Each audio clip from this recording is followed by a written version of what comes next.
Monsieur le Premier ministre. Arrêtez, Simagré.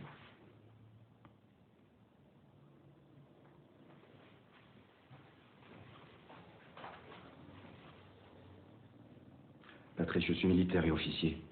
Je l'ai prouvé. J'ai repris le contrôle de la force publique. J'obéis aux ordres. Quand il y en a. Et quand il n'y en a pas.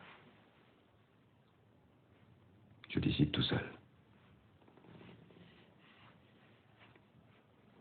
Femme, enfant, vieillard enfermé dans une église et éliminé.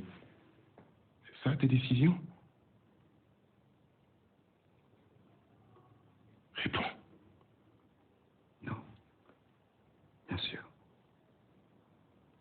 Mais enfin, Patrice, c'est la guerre. Et la guerre est toujours sale, tu le sais. Elle rend les hommes fous de peur. Et dans ces moments-là, les ordres n'y peuvent rien.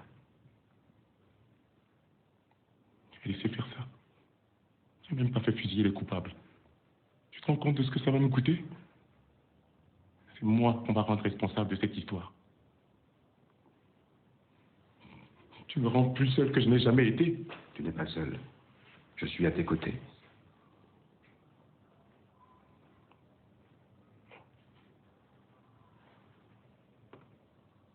Tu n'es plus à mes côtés. Tu es dans mon dos. Je ne veux pas d'un assassin, un massacreur à mes côtés. Encore moins dans mon dos.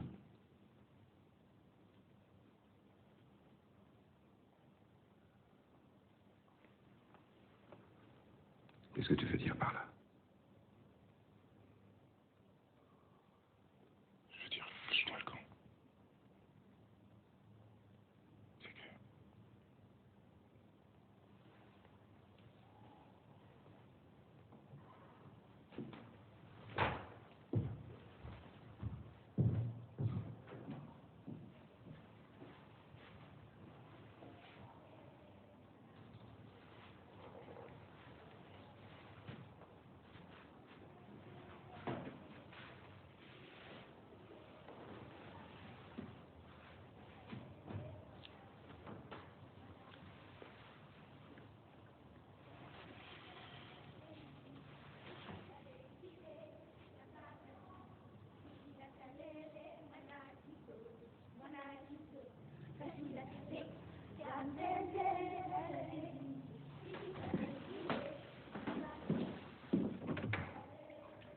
Comme ça, encore. Bien. Très bien, tout de suite.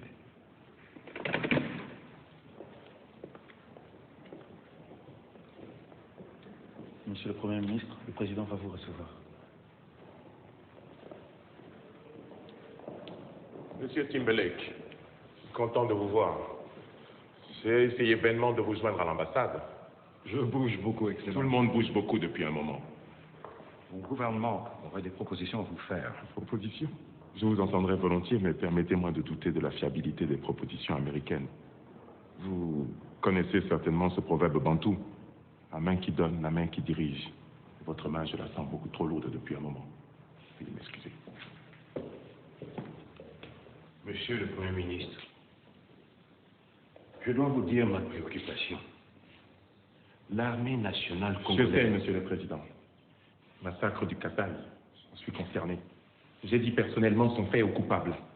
Cela ne sert pas la cause du Congo. Non. Le problème du Katanga reste entier.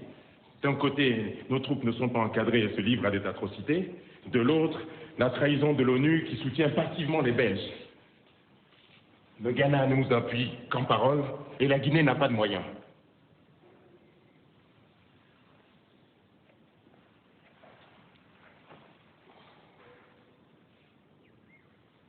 Vous avez une solution? Les Russes, ils promettent des Ilouchines, des cadres militaires. Ils pourraient renforcer les troupes du général Lundula, qui remplacera le colonel Mobutu, à qui je n'ai plus confiance. Je croyais que les Russes vous faisaient peur et qu'ils risquaient de vous compromettre. C'était il y a un siècle, Monsieur le Président. Nous sommes compromis jusqu'au cou.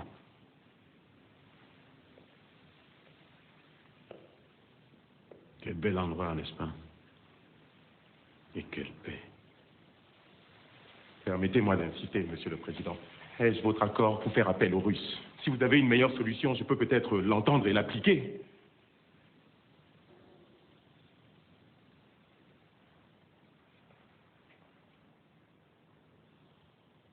Je n'en vois pas.